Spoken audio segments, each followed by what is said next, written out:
दोस्तों आज हम बात करेंगे हॉन्टेड स्थानों के बारे में। तो चलिए पढ़ते हैं कुछ बहुत ही डरावने स्थानों के बारे में, जानते हैं उनके बारे में, उनकी कहानियों के बारे में। चलिए सबसे पहला है जो दोस्तों वो है गुजरात का डूमस बीच।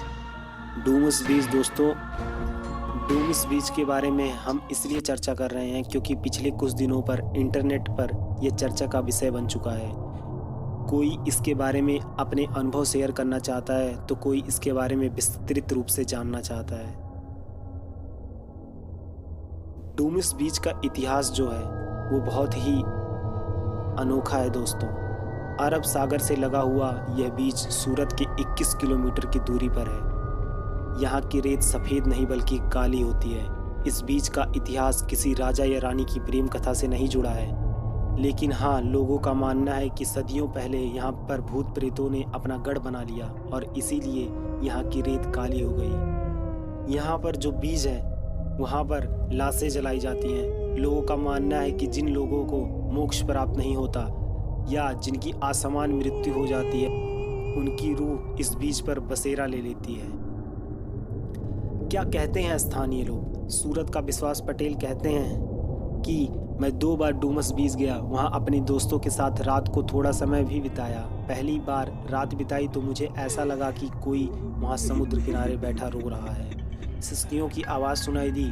चूँकि हमने पहले से इस जगह के बारे में सुन रखा था तो हम तुरंत वहाँ से चले गए। अगला जो हॉन्टेड प्लेस है हमारा सेकंड, वो है मेरठ का जेपी ब्लॉक। जेपी ब्लॉक स्थित इस बंगले के बारे में वहां के चौकीदारी करने वाले सरवण ने बताया कि उनके पिता परिवार के साथ वहां चौकीदारी करते थे।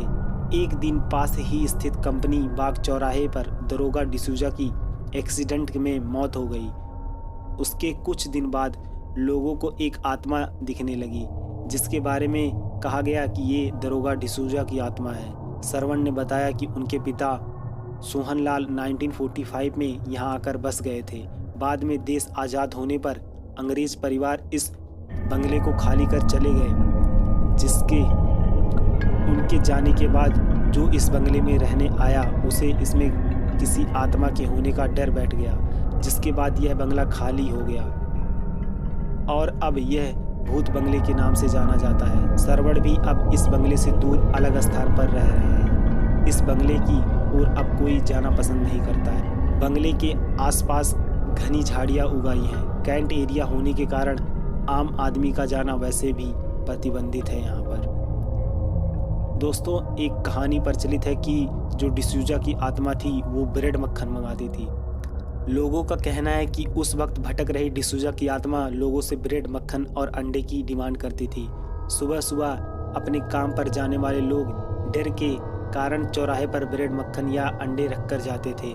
लोग चौराहे पर सामान रखने के बाद मुड़कर पीछे की ओर नहीं देखते थे। बाद में यह सामान वहां से गायब मिलता था। हालांकि अब इस रास्ते कोई नहीं आता है। बंगले के बारे में एक और किस्सा है। बंगले के बारे में यह बात भी सामने आई कि यहाँ लाल रंग की साड़ी पहने एक औरत दिखाई देती है। तीसरा जो अगला हमारा हॉन्टेड स्थान है वो दोस्तों पुणे का शनिवाड़ा किला। चलिए जानते हैं इनके बारे में। पेशवा बाजीराव की कहानी ज़्यादातर लोगों को पता होगी। फिल्म बाजीराव मस्तानी के बाद उनकी ज़िंदगी से जुड़ी सारी बातें लोगों को और भी पता हो गई, मगर शायद आपको पता नहीं है शनिवार वाड़े फोर्ट के बारे में, जो कि देश के सबसे हॉन्टेड प्लेस में गिना जाता है। 18वीं शताब्दी में यह किला बनाया गया था। आई थी 16,000 लागत। बाजीराव रोड पर अभिनव कला मंदिर के पास बना शनिवार वाड़ा महल पेशवा राजाओं का निवास स्थान था। इस महल का नींव बाजीराव प्रथम ने शनिवार के दिन 10 जनवरी 1730 में रखी थी। माना जाता है कि इस दौरान उनके निर्माण में 16,110 रुपए की लागत आई थी। यह महल इतना बड़ा है कि इसमें एक साथ 1,000 से ज़्यादा लोग रह सकते हैं। 22 जनवरी 1732 को इस महल में हिंदू रीति रिवाज के मुताबिक इस महल में गृह प्रवेश किया गया था। यह महल दोस्तों बहुत ही खूबसूरत है। यहाँ पर्यटकों का आना जाना लगा रहता है। अलग अलग देशों से लोग आते हैं यहाँ घूमने के लिए। बेहद खूबसूरत है यह महल। 17वीं से 18वीं सदी में कई वस्तुओं और मूर्तियों को रखा गया था यहाँ पर। आज भी पर्यटकों का आना जाना लगा रहता है, यहाँ पर लोग घूमने आते हैं। आज भी पेशवा बाजीराव की आखिरी बोल सुनाई देते हैं इस महल में। इस किले में 16 साल के नारायण राव, जो कि मात्र 14 साल की उम्र में मराठा साम्राज्य के 5वें पेशवा बने थे, उनकी षड्यंत्र करके हत्या कर दी गई थी। जब हत्यारों ने उनकी हत्या के लिए किले में घुसे तो नारायण राव खतरा भागते हुए अपने कक्ष से भाग निकले। नारायण राव ने पूरे महल में दौड़ते हुए काका मालवा बचाओ, काका मालवा बचाओ, चाचा मुझे बचाओ की गुहार लगाई, लेकिन उन्हें बचाने के लिए कोई नहीं आया। कुछ इतिहासकारों के मुताबिक नारायण राव की हत्या उनके चाचा ने ही करवाई थी।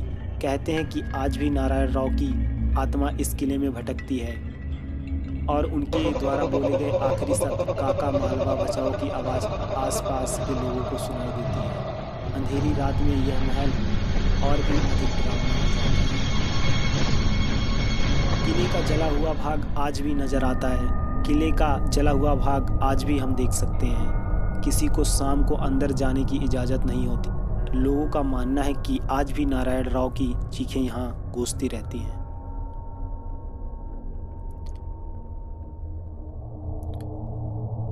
अगला है हमारा दोस्तों जमाली कमाली मस्जिद। दोस्तों ये दिल्ली में है स्थित। लोधी वंश के बीते इतिहास की यात्रा हमें शक्तिशाली मुगल साम्राज्य के काल से पहले समय में ले जाती है। दिल्ली में महरौली का जमाली किला मस्जिद हमें उसी काल के महान दिनों में ले जाता है। ये मस्जिद संत जमाली की मृत्यु के बाद बनाया गया था। कुछ लेखों के अनुसार कहा जाता है कि जमाली कमाली मस्जिद भूतहा है। कुछ लोगों को वहाँ किसी अनजान परछाई का एहसास हुआ है, तो किसी ने रात को वहाँ से आने वाली डरावनी आवाज़ें सुनी हैं। हालांकि अभी यह निश्चित तौर पर नहीं कहा गया है कि जमाली कमाली मस्जिद सच में भूतहा है। यह उन लोगों के लिए ज़्यादा उत्साही जगह है जो रहस्यमयी कहानियों में मज़े लेते हैं और असाधारण गतिविधियों का निरीक्षण करते हैं। अगर आप भी ऐसे हैं तो इस मस्जिद में आ सकते हैं और देख सकते हैं। ये है दिल्ली के महरौली में।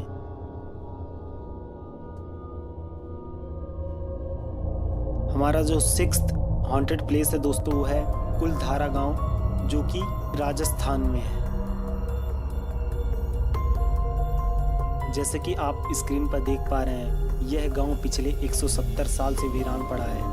एक ऐसा गांव है जो रातों रात ही वीरान हो गया और सदियों से लोग आज तक नहीं समझ पाए कि आखिर इस गांव के वीरान होने का राज क्या था।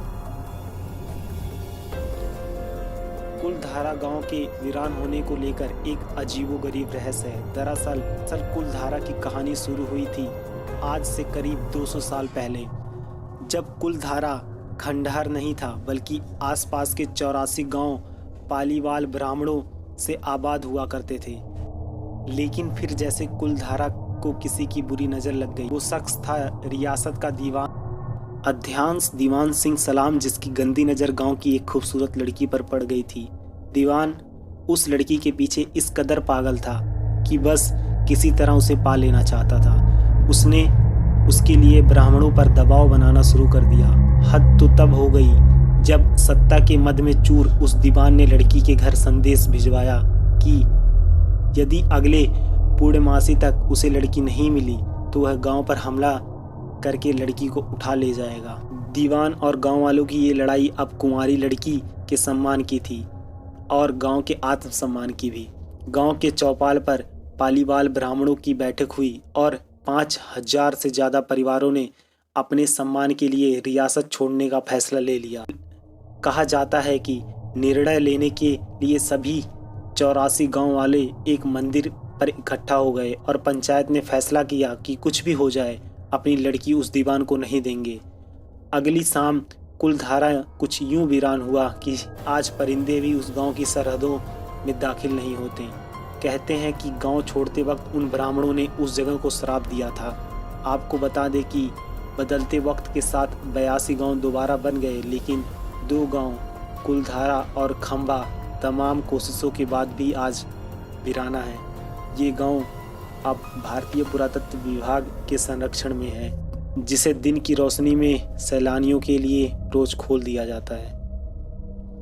कहा जाता है कि यह गांव रूहानी ताकतों के कब्जे में है। जो टूरिस्ट आते हैं दोस्तों, बताते हैं कि आज भी पालीवाल ब्राह्मणों की आहट सुनाई देती है। उन्हें वहां हर पल ऐसे अनुभव होते हैं कि कोई आसपास चल रहा है। बाजार के चहल पहल की आवाज़ आती है।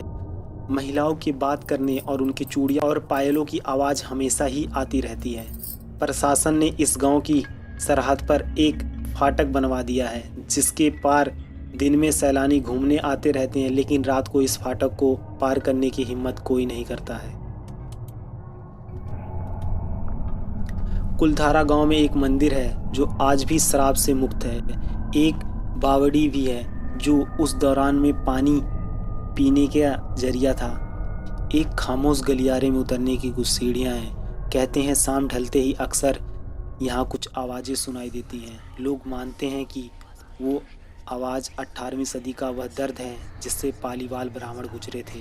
गांव के कुछ मकान हैं जहां रहस्यमय परछाई अक्सर नज़रों में सामने आ जाती है। दिन की रोशनी में सब कुछ इतिहास की किसी कहानी जैसा लगता है, लेकिन शाम ढलते ही कुलधारा के दरवाजे बंद हो जाते हैं और दिखाई देता है रूहानी ताकतों का एक रहस्यमय संसार। लोग कहते हैं कि रात के वक्त यहाँ जो भी आया वो हादसे का शिकार हो गया। मई 2013 में दिल्ली से भूत प्रेत व आत्माओं पर रिसर्च करने वाले पैरानॉर्मल सोसाइटी की टीम ने कुलधारा गांव में रात बिताई। टीम ने माना कि यहाँ कुछ न कुछ असमस्या जरूर है। शाम के वक्त उनका ड्रोन कैमरा आसमान से गांव की तस्वीरें ले रहा था, लेकिन उस बावड़ी के ऊपर आते ही वो कैमरा हवा में गोते लगाता हुआ ज़मीन पर गिर गया, जैसे कोई था जिसे वो कैमरा मंजूर ना हो। ये सच है कि कुलधारा से हजारों परिवार का पलायन हुआ था। ये भी सच है कि कुलधारा में आज भी राजस्थानी संस्कृति की झलक मिलती है।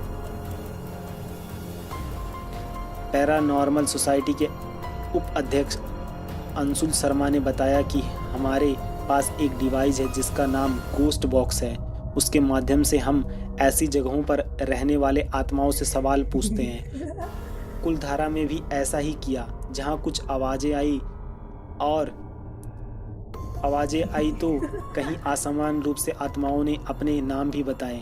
4 मई 2013 शनिवार को रात्रि में जो टीम कुलधारा गई थी, उसकी गाड़ियों पर बच्चों के हाथ के निशान मिले।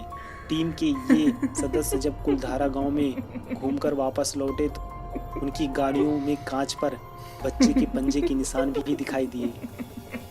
अगला है दोस्तों हमारा 7वां भानगढ़ का किला। भानगढ़ का किला आपने ज़रूर सुना होगा। दोस्तों, भानगढ़ नाम सुनते ही दिल में दहशत की घंटी बजने लगती है। आखिर भानगढ़ का रहस्य क्या है? क्या यहाँ कोई वाकई भूत प्रेत है या फिर सिर्फ ये बातें हैं? क्या वाकई रात में यहाँ आने वाले वापस नहीं जाते?